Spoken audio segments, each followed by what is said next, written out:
આગળ વાત કરીએ તાલાલા ગીર પંથકના ખેડૂતો વીજ તંત્રના વાકે પારાવાર મુશ્કેલીમાં મુકાયા છે।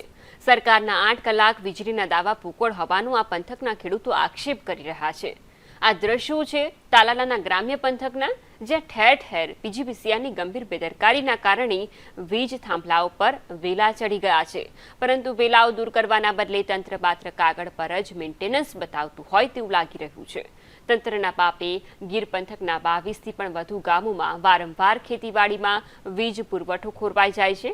વીજ પુરવઠો પૂરતા પ્રમાણમાં મળતો ન હોવાથી પિયતના અભાવે પાકને નુકસાન થતાં ખેડૂતોએ સંદેશ ન્યૂઝ સમક્ષ તેમનો રોષ વ્યક્ત કર્યો છે।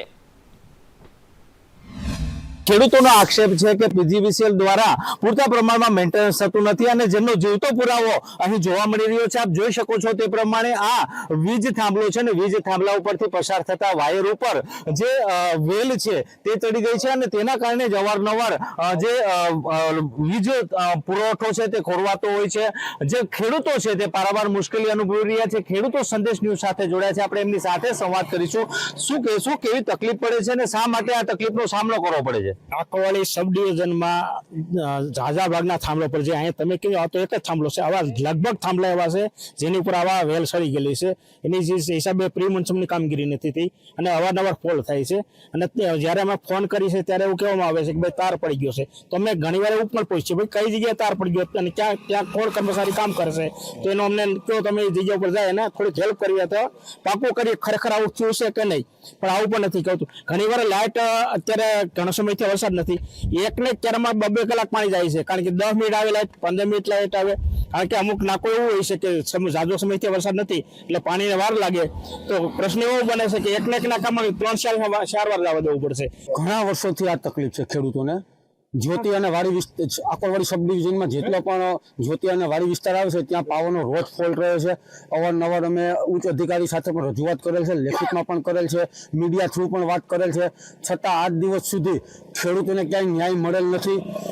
જે 8 કલાકનો પાવર જે ટાઈમ પર મળવો જોઈએ એ મોડી રાત સુધી ખેડૂતને પોતાના ખેતર બેસવું પડે, છતાં પણ પાવર નથી મળતો। આકોવાળી સબ ડિવિઝન માધુપુર ફીડરની અંદર છેલ્લા 6 દિવસથી વાડીની અંદર રોજ પાવરનો ફોલ્ટ રહે છે।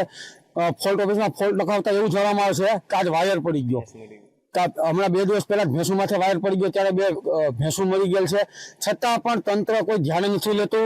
આકોવાળી સબ ડિવિઝનના ગામડાઓમાં ખેતીવાડી તેમજ ગ્રામ્ય વિસ્તારોમાં વારંવાર ફોલ્ટ આવે છે અને પીજીવીસીએલ આકોવાળી સબ ડિવિઝનની કામગીરી સંપૂર્ણ બેદરકારી છે, નબળી કામગીરી છે, જેમના કારણે કોઈ પણ કામ સામાન્ય અરજીથી સમયસર તો થતું જ નથી અને ટીસી બદલવાની અરજી જાણ કરવામાં આવે છે તો એ સમયસર બદલી આપવામાં આવતું નથી। ક્યારેક અમુક કિસ્સાઓમાં એવું પણ બને છે કે બદલેલું ટીસી પણ બદલેલું હોય છે અને તે પણ બદલવામાં તે 15 દિવસ કે મહિનો દિવસનો સમય લાગે છે, તો ખેડૂતને પારાવાર મુશ્કેલી પડે છે। તાલાલા વિધાનસભાના જે 22 ગામના જે ખેડૂતો છે તે પારાવાર મુશ્કેલીનો સામનો કરી રહ્યા છે, ત્યારે સરકાર અને તંત્ર ક્યારે જાગશે અને ખેડૂતોના વહારે આવશે તે જોવું રહ્યું। રાકેશ આહિર, સંદેશ ન્યૂઝ, ગીર સોમનાથ।